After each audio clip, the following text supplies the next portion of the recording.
ma'am. Good evening, beta. Okay, so good evening to one and all present here. Good evening, children. Good Good evening, evening. Good ma'am. evening, ma'am. Good evening, ma'am. Good Okay. evening, ma'am. Good evening. Good evening. Okay, how all of you are? How are you all? Good evening, ma'am. No, we Ma'am, are we are fine. fine. We Good are evening. fine. I'm fine. Okay, very मैं good, very good. मेरी अच्छा सभी को मेरी आवाज आ रही है ना?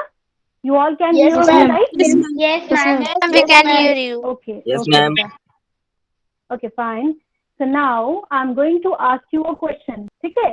And don't worry, this is not going to be a question like the questions being asked in the classroom.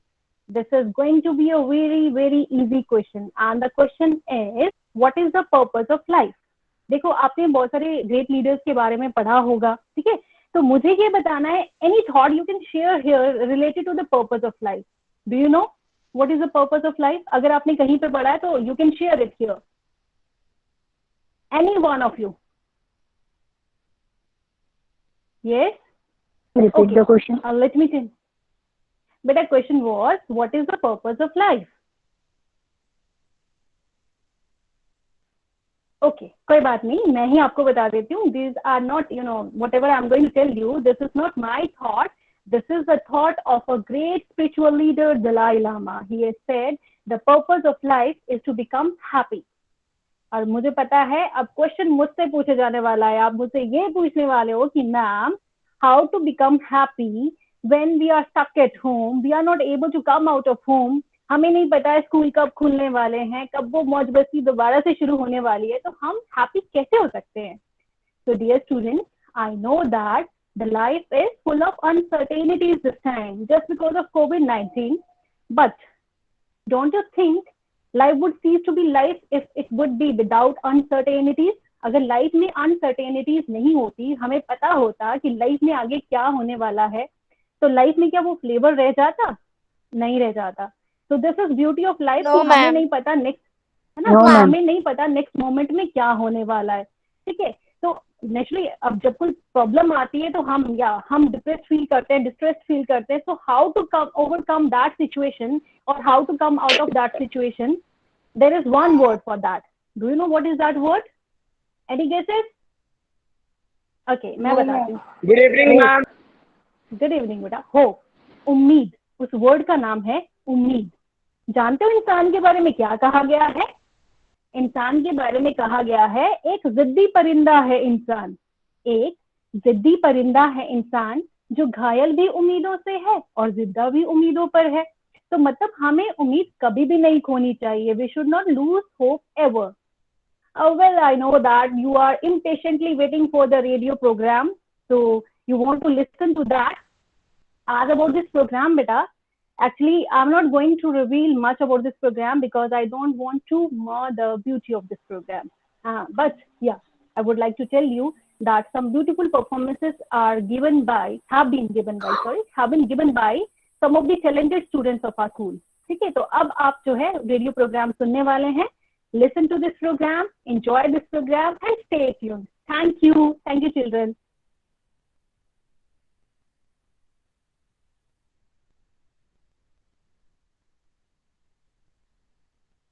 Very soon you will be able to listen to it, beta.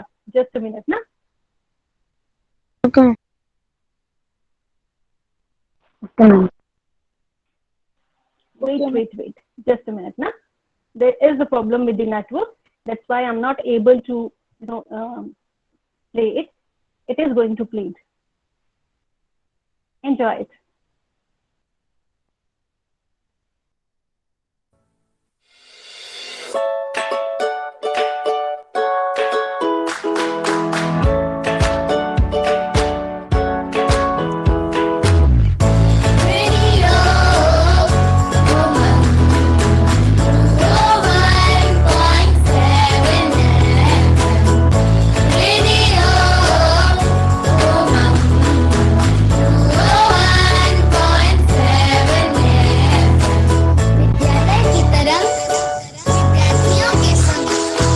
नमस्ते, सुप्रभात, सत श्री अकाल, आदाब. Hey everyone, this is RJ Rudrani. और मैं RJ असरा। तो एक बार फिर केवी नंबर 2 का लाइकुंडा लेकर आ गया है आपका अपना लाइव रेडियो प्रोग्राम रेडियो उमंग 201.7 FM विद्यालय की तरह विद्यार्थियों के संग। You all must be feeling bored as there have been no more going to school, meeting friends, all just because of COVID-19. But don't worry, our respected principal sir has decided to start up the most awaited radio program, Radio Umang, so that our knowledge could be enhanced along with entertainment. तो tension किस बात की।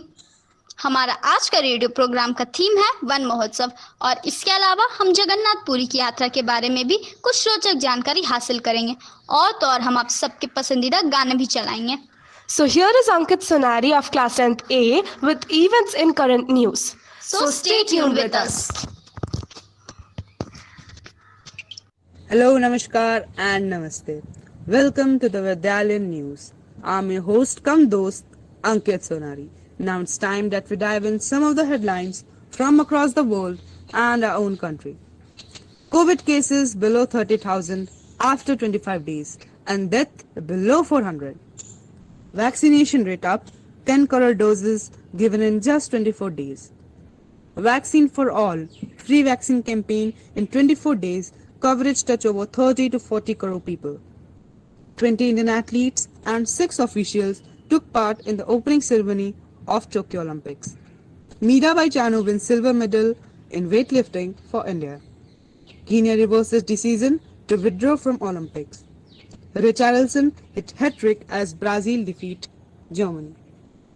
Getting COVID vaccine is gigantically important, says Joe Biden. Western wildfire, California blazes crosses into Nevada. Now some regional news. IIT Kharagpur lends support to COVID quarantine and vaccine. IIT develops mechanized mobile broom for cleaning large public spaces. That's it as of now. Stay tuned to Radio Umang KV2 KKD. Till then, thank you very much. Stay safe, stay healthy, wear your masks and namaskar. So let us enjoy a song, and this song is selected by our school. So here it is.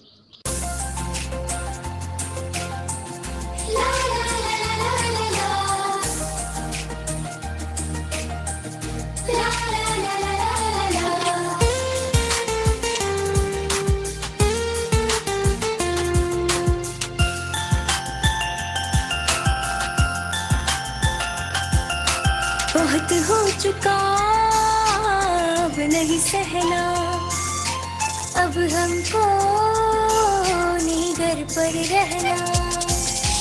बहुत हो चुका अब नहीं सहना, अब हमको नहीं घर पर रहना। घर बैठे तो स्कूल का हमने मान जाना है।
वृक्ष हमारे जीवन के लिए अति आवश्यक है। यदि वृक्ष नहीं होंगे तो इस धरती पर हमारा अस्तित्व ही नहीं बच पाएगा। Yes, you're right. And I think that Suchna has something more to say on this. So here is Suchna Ghosh of class 10th A with a speech on this topic. Cut the greed, not the cream. Good morning to one and all. Respected principal sir, teachers and my dear companions. Today we all have gathered here, of course virtually, to pay our tributes to the one for whom we can take breath, on whom we can easily rely upon, and that are trees. One Mahotsav. It is an annual tree planting festival which is celebrated in India every year from the first week of July. One Mahotsav was initiated in 1950s to celebrate the importance of growing and saving forests and to create awareness about the bad effects of deforestation. But observing the current scenario of the world, we are not being able to celebrate it physically as we used to do it in our school days. But as we say, when there is a will, there is a way. But we can celebrate it virtually this year, maybe by planting trees in our home, by writing slogans or paintings maybe. At last, I want to convey a very important message to you all. Trees are important for us, for our mother nature. So please be a little empathic towards them and try to plant more and more. Let's make this planet green and beautiful again. Thank you. तो अब एक और गाना सुनते हैं। इसे चुना है 10B की स्वस्तिका मजुमदार ने।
उंगली पकड़ के फिर से सिखा दे, गोदी उठा लेना माँ, आंचल से मेरा मुंह पोंछ देना, मैला सा लागे जहाँ।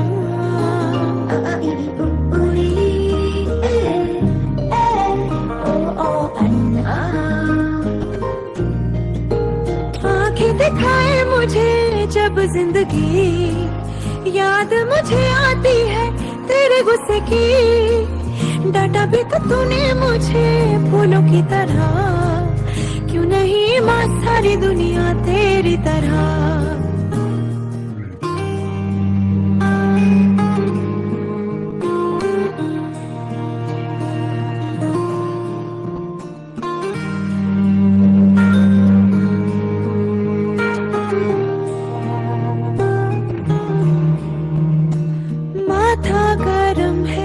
सुबह से मेरा रखते हथेली ना माँ, तूने कुछ खाया देर से क्यों आई, कोई ना पूछे यहाँ।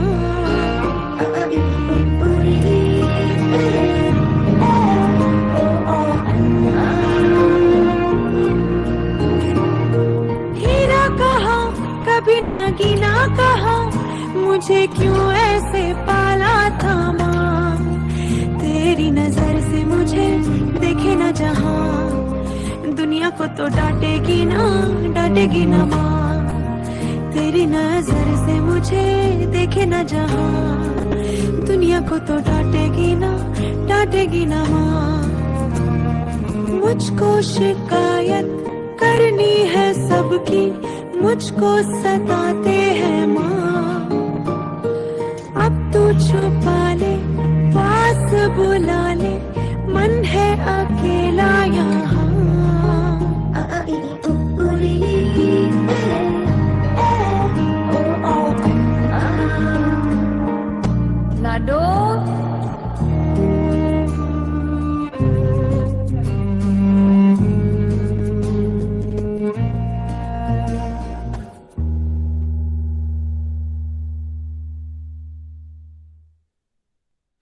Our country is a country full of culture and rituals. So many festivals are celebrated here, and one of them is Sri Jagannath Puri Yatra.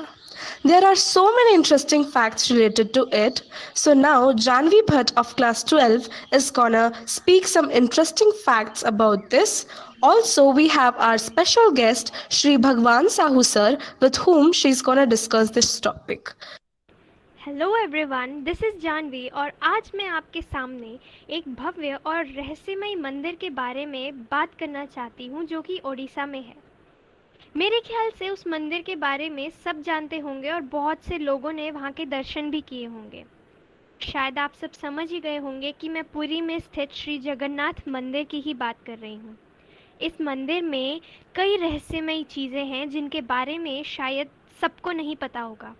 तो आज मैं कुछ इंटरेस्टिंग फैक्ट्स लेकर आई हूँ जिन्हें सुनकर शायद आपको भी एक बार इस मंदिर के दर्शन करने का मन करे। पहला, ये मंदिर समुद्र के पास स्थित है और जाहिर सी बात है कि इस मंदिर तक भी समुद्र की आवाज़ सुनाई देती होगी, लेकिन मंदिर के अंदर जाते ही समुद्र की आवाज़ आनी बंद हो जाती है।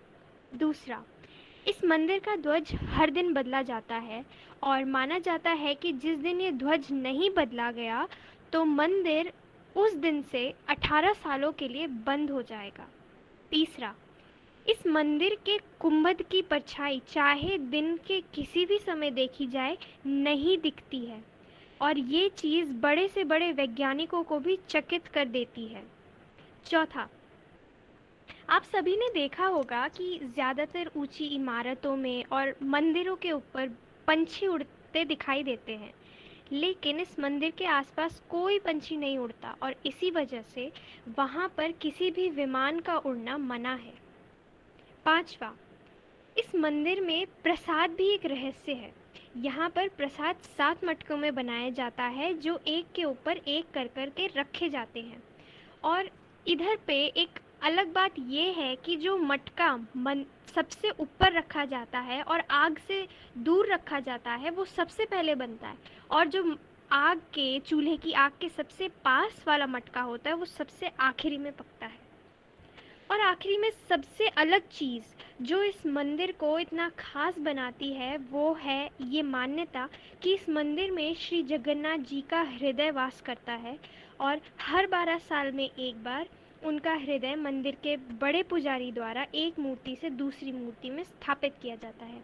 इस चीज़ को ओडिशा गवर्नमेंट भी सपोर्ट करती है, जिसके लिए जिस दिन ये मूर्ति बदली जाती है पूरे पुरी डिस्ट्रिक्ट की लाइट कट कर दी जाती है। इनफैक्ट मंदिर के आगे सिक्योरिटी भी प्रोवाइड की जाती है ताकि उस समय मंदिर में कोई जा ना पाए।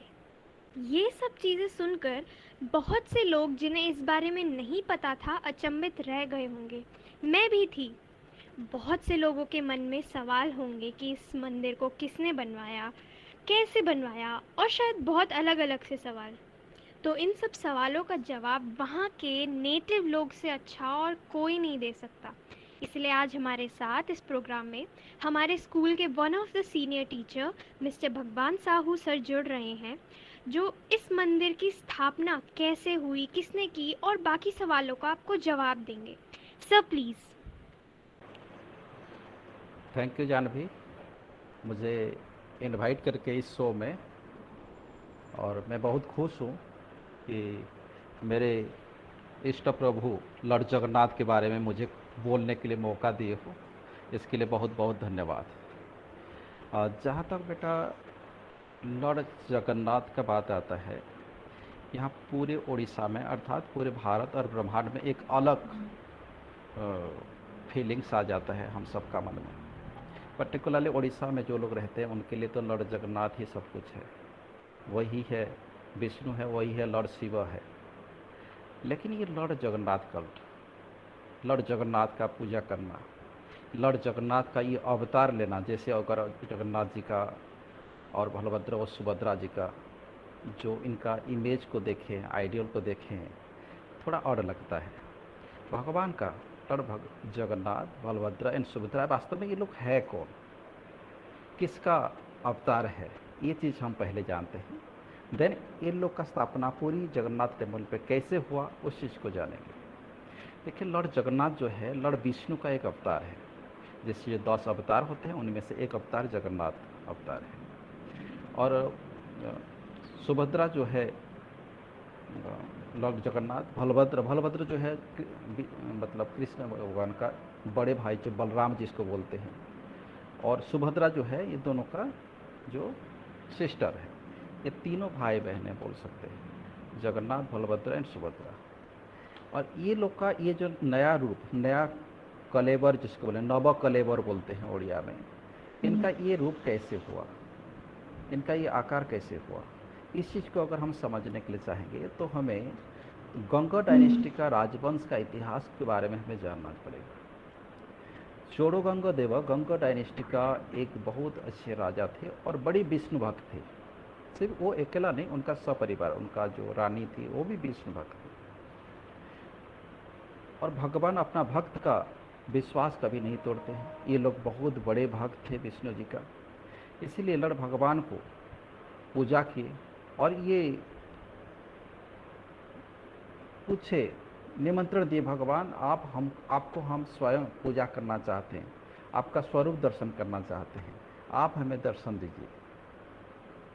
जब लंबे टाइम तक ये लोग मेडिटेशन किए बोल सकते हैं या ध्यान किए बोल सकते हैं,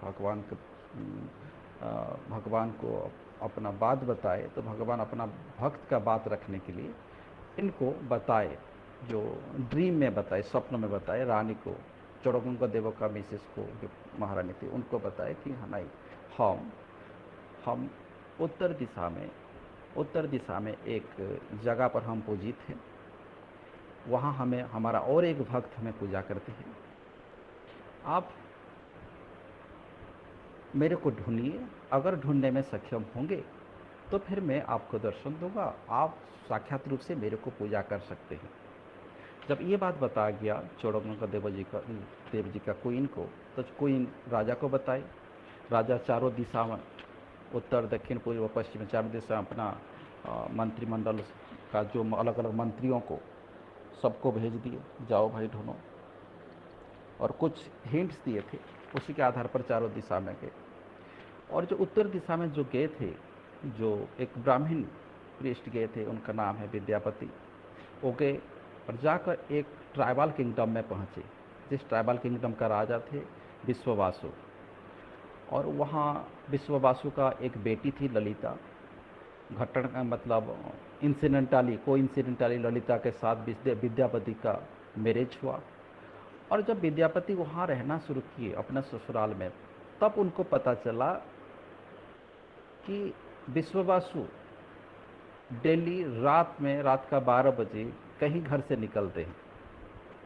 कहाँ निकलते हैं, जब वो पता करने के लिए कोशिश किए, कि उनको पता चला कि ललिता ही बताई, जो उनका वाइफ है, विश्ववासु का बेटी और विद्यापति का वाइफ, कि नहीं, मेरे पापा अपना इष्ट देव को पूजा करने जाते हैं। और फिर विद्यापति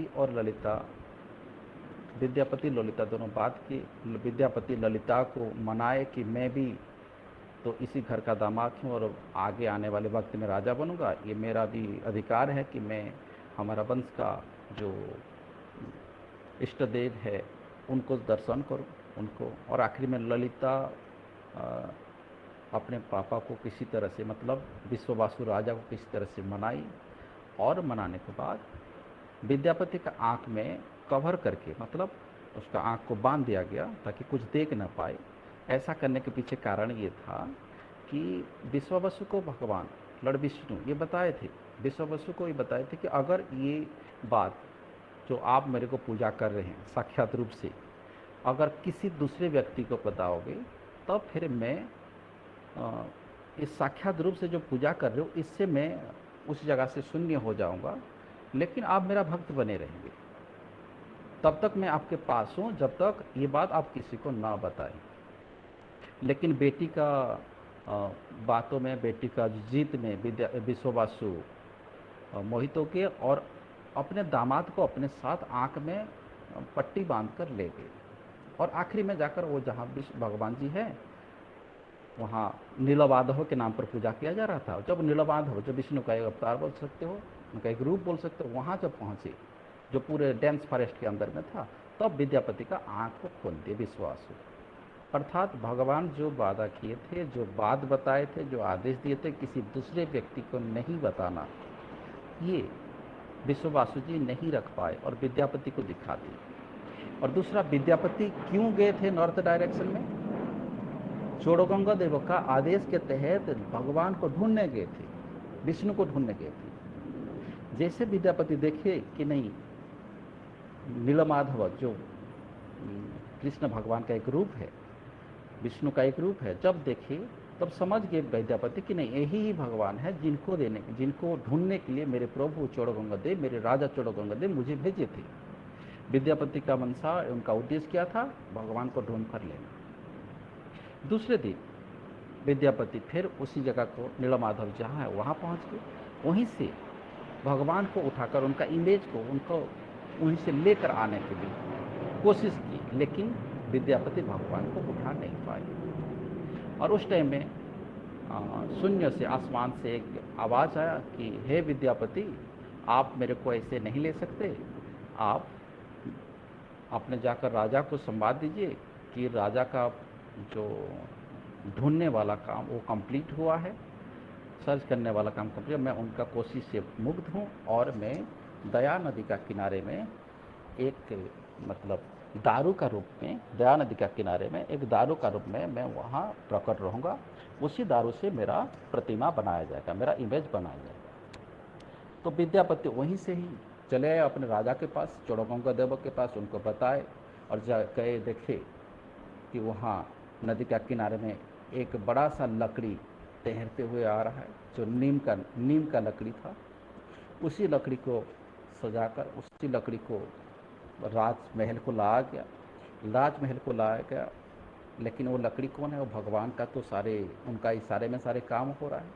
लकड़ी को लाया गया, फिर अलग अलग विश्वकर्मा लोग को, कारपेंटर लोग को बुलाया गया कि भाई भगवान का रूप दिया जाए। जितना भी पूरे उड़ीसा का, देश विदेश से, उड़ीसा के बाहर से भी कारपेंटर लोग को चोड़गंगा देव जी पर बुलाए, लेकिन कोई जगन्नाथ जी का मूर्ति को बना नहीं पाया। आखिरी में विश्वकर्मा ही एक एजेड पर्सन का रूप लेकर आए और चोड़गंगा देव और उनका वाइफ को ये सारी बात बताए कि मैं ये बना सकता हूँ। आप जिस कारीगर का, जिस कारपेंटर को ढूंढ रहे हैं, या जिस मतलब व्यक्ति को ढूंढ रहे हैं जो आपका प्रभु का आकार बना सकते हैं, उनको एक अलग रूप दे सकते हैं, मैं वो कर सकता हूँ।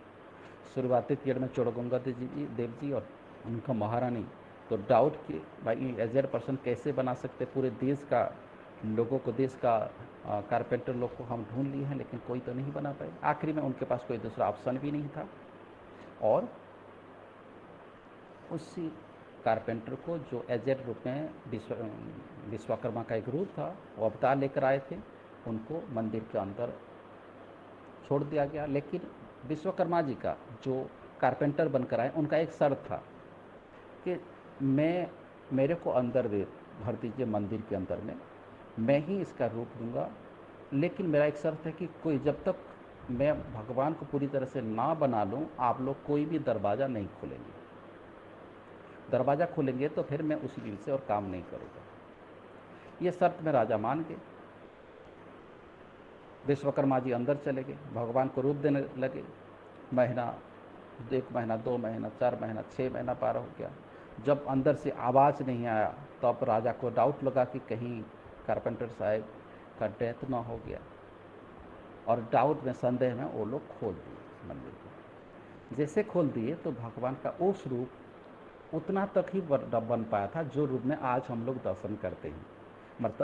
मतलब उनका दोनों हाथ पूरी तरह से नहीं बना था, उनका पैर दोनों तरह से नहीं बन पाया था, चेहरा भी पूरी तरह से विकसित नहीं हुआ था उतना जैसे आजकल जितना दिखते हैं, इसी रूप तक विश्वकर्मा जी बनाए थे। और देखें कि विश्वकर्मा जी अंदर नहीं, वो भी शून्य हो चुके हैं, वो भी गायब हो चुके हैं। ये सारे तो भगवान लड़ जगन्नाथ का लीला है। तो उसी फर में फिर भगवान बताए कि नहीं, जो आए थे बनाने के लिए वो विश्वकर्मा का एक रूप है, और आप मेरा भक्त है, लेकिन विश्वकर्मा का बात नहीं रखे, उनका शर्त के हिसाब से आप पूरा टाइम इंतज़ार नहीं किए, पहले दरवाज़ा खोल दिए, इसलिए आपको इसी रूप से मेरे को पूजा करना पड़ेगा। अगर मेरा इस रूप के लिए आप खुद को जिम्मेदार ठहराते हैं तो ये आपका पेशेंस भी नहीं है। आप मेरा भक्त हैं, इसमें चिंता मत कीजिए, आप ही पूजा कीजिए, इसी रूप में पूजा कीजिए, इसी रूप में मैं ख्यात रहूँगा, इसी रूप में पूरे देश को दर्शन दूँगा। आज तक उसी रूप में भगवान को पूजा किया जाता है। जहाँ तक जगन्नाथ टेम्पल का बात आता है, इस टेम्पल को चोड़गंगा देवा जी ही बनाए थे, लेकिन पूरे कंप्लीट नहीं हुआ था 12th सेंचुरी में। उनके बाद उनका जो सक्सेसर है अनंग भीमदेव, इसको 12th सेंचुरी में कंप्लीट किए। 12th सेंचुरी में बनावट का स्टार्ट हुआ था और कंप्लीट भी हुआ था, लेकिन चोड़गंगा देव इसको शुरू किए थे। कुछ पोर्शन कंप्लीट हुआ, लेकिन कुछ जो इनकम्प्लीट सेक्शन है उसको उनका सक्सेसर अनंग भीमदेव उसको बनाने में कंप्लीट किए थे। ये तो देखिए जगन्नाथ टेम्पल का कंस्ट्रक्शन कैसे हुआ, कौन किए थे, इनके पीछे लॉर्ड जगन्नाथ का इस रूप के पीछे जो कहानी है, विश्ववासु जो एक ट्राइबल किंग थे, ये सारी चीज़ें मैं आप सबके सामने रखा। इनके अलावा और भी बहुत सारे कहानियाँ हैं जगन्नाथ जी का। जगन्नाथ जी किस तरह से पुरी का राजा को मदद करते हैं, पुरी का राजा के लिए लड़ने गए थे। अगर आप लोग कभी कांची कावेरी लीजेंड के बारे में, कांची कावेरी लीजेंड के बारे में पढ़ेंगे तो और समझ में आया कि लॉर्ड जगन्नाथ अपने भक्त को बचाने के लिए, अपने भक्त के लिए क्या करते हैं, किस तरीके से, किस रूप से लोगों का जो मनसा को पूरा करते हैं और अपने भक्त के लिए कैसे व्याकुल होते हैं, ये सारी चीज़ें समझ सकते हैं। इसके अलावा देखिए बहुत सारे और भी कहानी है, और भी ये 10 दिन के लिए रथ यात्रा क्यों होता है, इस रथ यात्रा के दौरान लॉर्ड जगन्नाथ को कौन लोग पूजा करते हैं, ऐसे बहुत सारी चीज़ें हैं। लेकिन टाइम कम होने के चलते हम पूरे स्टोरी को नहीं बता पाए, जस्ट बेसिकली बताए लॉर्ड जगन्नाथ, उनके पीछे जो स्टोरी है, किस तरह से उनका रूप ये हुआ, वही बताएं। बाकी सारे कहानी किसी दूसरे दिन बताएंगे। Thank you. Thank you sir हमारे साथ जुड़ने के लिए। तो दोस्तों आज के लिए इतना ही। अगली बार हम फिर आएंगे कुछ ऐसी मजेदार बातें लेकर। तो सुनना ना भूले रेडियो उमंग 201.7 FM, विद्यालय की तरह विद्यार्थियों के संग। ओके।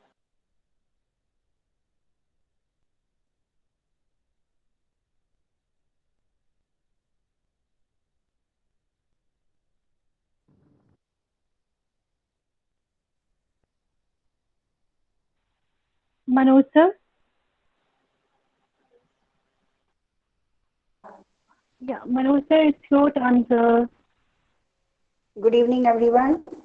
तो अभी आप लोग सुन रहे थे रेडियो उमंग का सजीव प्रसारण, और इसके लिए सबसे पहले मैं बहुत धन्यवाद दूंगा प्रिंसिपल सर को, और बहुत सभी का आभार, सभी विद्यार्थियों का, सभी टीचर्स का, और गुंजन मैम को भी बहुत धन्यवाद। तकनीकी सहयोग रहा गुंजन मैम का। और इस कार्यक्रम को अब आप हर महीने सुनेंगे। लास्ट डे जो होगा, लास्ट फ्राइडे या सैटरडे जो भी होगा, उसको आप हर महीने इस कार्यक्रम को सुनेंगे। और जैसे आप आज इस कार्यक्रम से जुड़े हैं सभी विद्यार्थी, हर महीने हम सबको ऐसे ही आप लोगों से एक्सपेक्टेशन रहेगी कि आप जुड़ेंगे, और आप भी जैसे आज इन लोगों ने सहभागिता की है, अंकित ने, सूचना ने, वैसे आप लोग भी कर सकते हैं। तो समय समय पर आपको इसके लिए निर्देशित किया जाएगा।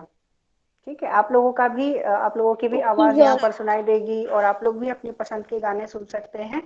आप सभी को बहुत बहुत धन्यवाद। Thank you sir. Thank you sir. धन्यवाद गुरुजी। Thank you sir, thank you very much sir. धन्यवाद गुरुजी। धन्यवाद गुरुजी।